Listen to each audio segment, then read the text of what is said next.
What's up, everybody? This is Chris, aka Hellgaden, and wanted to talk a little bit about Zen. So, Zen is very interesting in what it's going to bring to the table. I'm really excited for it. It's one of the things that AMD, I'm sure they know, is basically do or die for them with this processor. And but how it's going to shake up the market, I think, is just pretty cool. For example, well, not for example, it's been leaked out already, information on the family of processors that will be coming out. SR3 being their i3 competitor, SR5 being their i5 competitor, and SR7, well, basically being the enthusiast class i7 competitor. I wouldn't even, the way that the core and the simultaneous multi-threading feature that it has, well, that count stuff works out, is basically their i3 competitor, which is rumored to be costing around $149, is going to be a 4-core 8-thread processor. What else is in 4-core 8-thread? An i7. So they're essentially going to approach the i3 market with an i7 performance class processor. That's really interesting. For $150, you know, even better, right? Their SR5, it's a little murky still what that's going to be, but it's supposedly going to be a 6-core with hyperthreading. What they call hyperthreading is simultaneous multi-threading, or SMT. I don't know what they're going to use in marketing or in ads or anything like that. Multi-threading maybe. And then the SR7 is an 8-core multi-threading unit, so that's with the 16 threads total.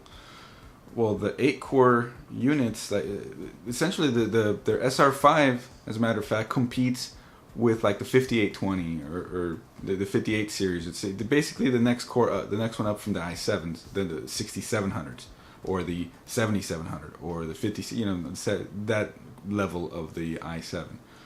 It's the 6-core i7 competitor, and it's their mid-tier processor amongst all that. And then the SR7 is just, wow. That's all I can say about that. Wow. If it's going to have the IPC improvement that they're rumored, which will put it, honestly, it's not going to make it an IPC king still, but it is going to put it modern. It's going to be hanging in there essentially with Haswell, Broadwell.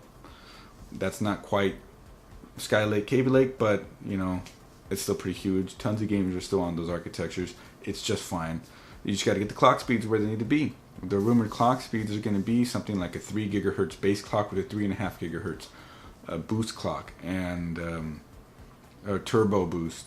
I'm not that impressed with that, but it's just going to take some refinement on that. I'm sure Zen Plus that comes out after that, they're going to get their process nailed down and their clock speeds brought up.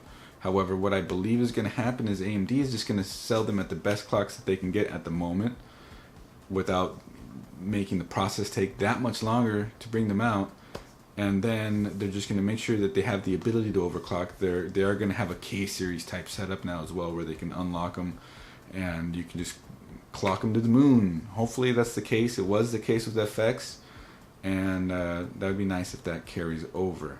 And that way maybe we can get into a 4.5 gigahertz range with these Zen processors, or Summit Ridge is going to be the desktop designation for that.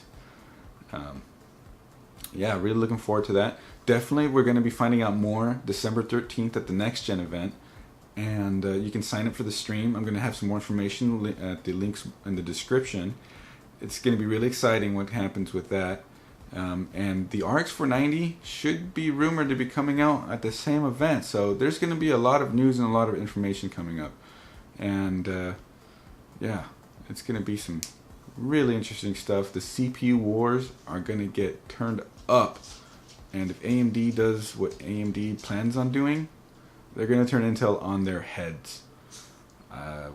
So if you're ever thinking about building a new rig and you're not sure what to consider at the moment, you're not sure if you want to wait, you're not sure what you want to do, at the moment my advice is to wait. Zen's going to shake things up. For the money, Zen is going to be great. For what it looks like. Obviously we got to wait for benchmarks and things like that, but who knows how Intel is going to respond if AMD is going to shake up the market that much. Imagine what they're going to bring out. or maybe their prices will drop and you'll be able to get even better stuff for less than what it is now. So if you're considering building something new, wait. It's not that much longer of a wait. We have the NEXGEN event on December 13th that AMD is going to be putting on, and that's going to give us some more information on Zen and possibly the RX 490.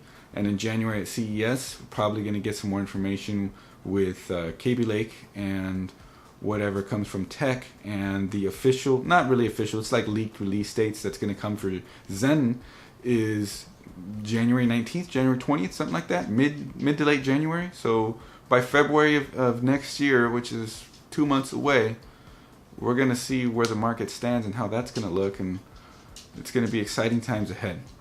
Hey guys, so if you like this video, click that like button, subscribe if you want to be here for more news and just kind of see what we do. And if you click that dislike button, that's cool. Leave a comment. Let me know what we can work on. I'm still testing out my my G7. I got my mic on it now, and still got to get the white balance and the lighting and that stuff figured out. But yeah, we'll get there. You guys, see you later.